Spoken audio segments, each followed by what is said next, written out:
Olá, meu nome é Marcela, eu sou estudante do 11º período de Engenharia Química da UFLA e hoje eu vou apresentar o meu trabalho, que é uma análise preliminar do potencial energético do bagaço de malte para a produção de etanol de segunda geração.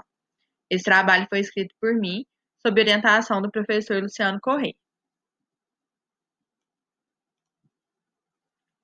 Bom, a indústria cervejeira ela é muito importante para a economia brasileira, tendo sido responsável em 2016 por 1,6% do valor do PIB, com um faturamento de 77 bilhões de reais e a produção de 14 milhões de litros de cerveja. O principal resíduo gerado por essa indústria é o bagaço de malte, que equivale a 85% do total de resíduos gerados. Ele é rico em fibras e composto por amido e proteínas, o que o torna propenso à hidrólise enzimática e, consequentemente, à obtenção de açúcares redutores, que poderão ser utilizados posteriormente para a fermentação e a produção de etanol 2G. Atualmente, grande parte do bagaço de malte é utilizado na nutrição animal. O descarte incorreto e o não aproveitamento desse resíduo, além de problemas ambientais, gera grandes perdas econômicas no processo produtivo.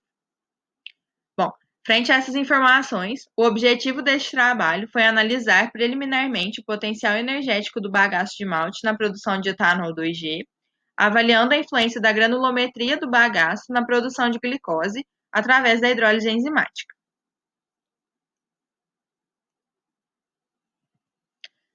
Sobre os materiais, o bagaço de malte ele foi fornecido pela cervejaria do Funil, localizada na cidade de Lavras, em Minas Gerais, e o complexo enzimático utilizado foi o Celix Cetec 2, que possui 241 FPU por ml de atividade. Ele foi doado pela Novozymes Latin America, da cidade de Araucária, no Paraná. Inicialmente, o bagaço foi disposto em bandeja de alumínio e colocado na estufa para secagem a 60 graus Celsius por 48 horas. Após a secagem, esse bagaço foi moído em moinho de facas com uma tela de 2 milímetros de diâmetro. Foi realizada uma análise granulométrica com peneiras de mesh 16, 20, 32 e 42 e um prato de fundo, que vazios, eles foram pesados individualmente e sobrepostos em ordem crescente de mesh. Uma amostra do bagaço de malte já seco e moído foi pesada e colocada na peneira superior, que é a de mesh 16. Então, o conjunto de peneiras foi agitado por 15 minutos em um agitador de peneiras.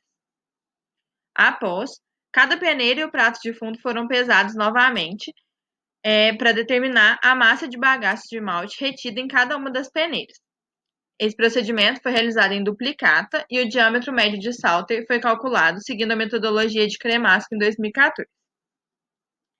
Para a realização da hidrólise enzimática, o meio reacional foi preparado em frascos de Erlenmeyer de 50 ml, composto por uma carga de sólido de 5% massa-volume, extrato enzimático na concentração de 10 FPU por grama de biomassa e uma solução tampão de citrato de sódio de 50 milimolar e pH 4,8.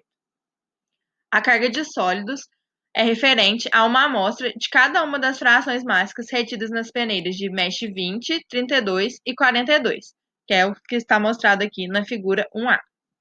O meio reacional foi preparado em duplicata. Os frascos contendo o meio reacional foram dispostos em uma incubadora shaker por 48 horas na temperatura de 50 graus Celsius com 150 RPM de rotação, que é o que está ilustrado aqui na figura 1B.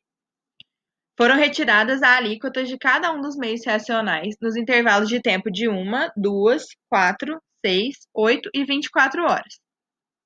Essas alíquotas foram colocadas em microtubos e submetidas ao processo de centrifugação a 3.000 RPM por 5 minutos. Em seguida, o sobrenadante de cada amostra foi coletado, colocado em novos microtubos e congelado para posterior análise de glicose.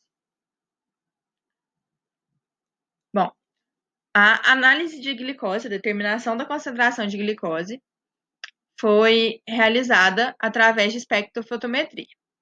As amostras dos microtubos foram descongeladas e agitadas para a homogeneização do material. Coletou-se 0,1 ml de cada amostra, que foi colocado em tubos de ensaio com mais 0,9 ml de água deionizada. E para o branco, a gente utilizou 1 ml de água deionizada em um tubo de ensaio. Os açúcares fermentescíveis foram analisados através do método de DNS, que adicionou 1 ml do reagente DNS em cada um dos tubos de ensaio, que em seguida foram colocados em banho-maria a 100 graus Celsius pelo período de 5 minutos. Após o banho-maria, adicionou-se 10 ml de água deionizada em cada um dos tubos e as amostras foram analisadas em espectrofotômetro com comprimento de onda de 540 nanômetros. Bom, as análises estatísticas foram realizadas através do teste de análise de variância de Scott e Knott, no software Sysvar, com significância de 5%.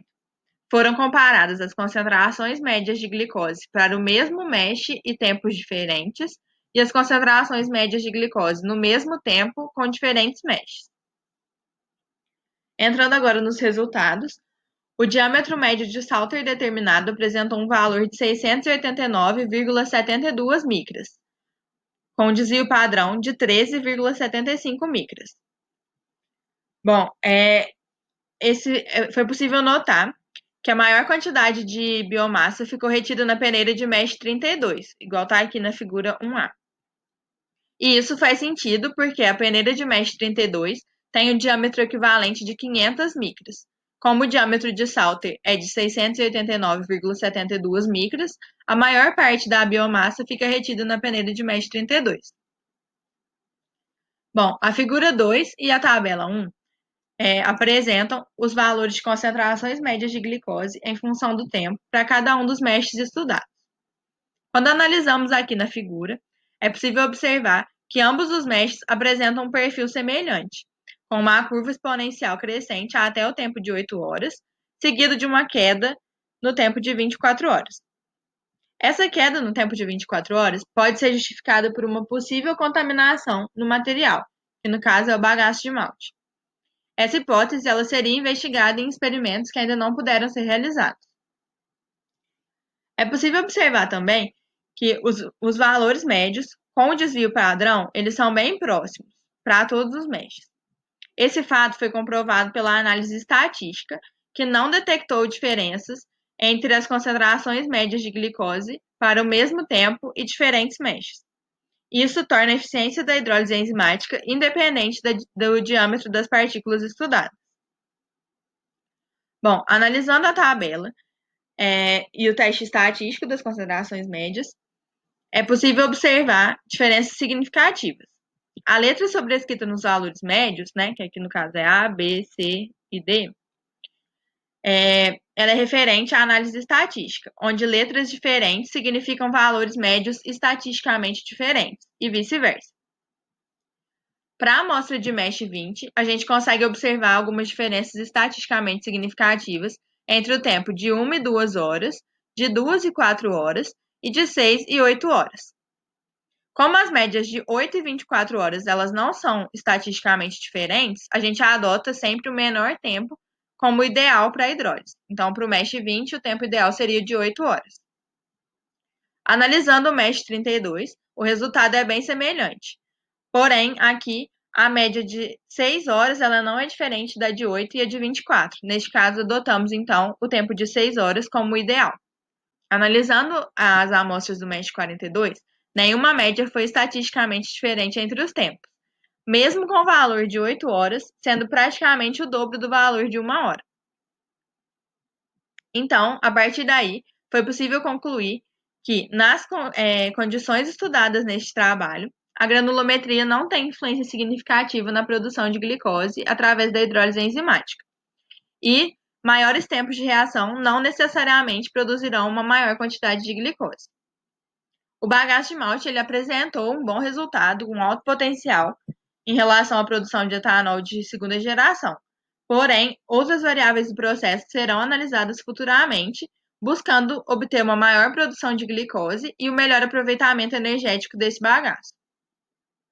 Bom, aqui estão os referenciais bibliográficos utilizados nesse trabalho.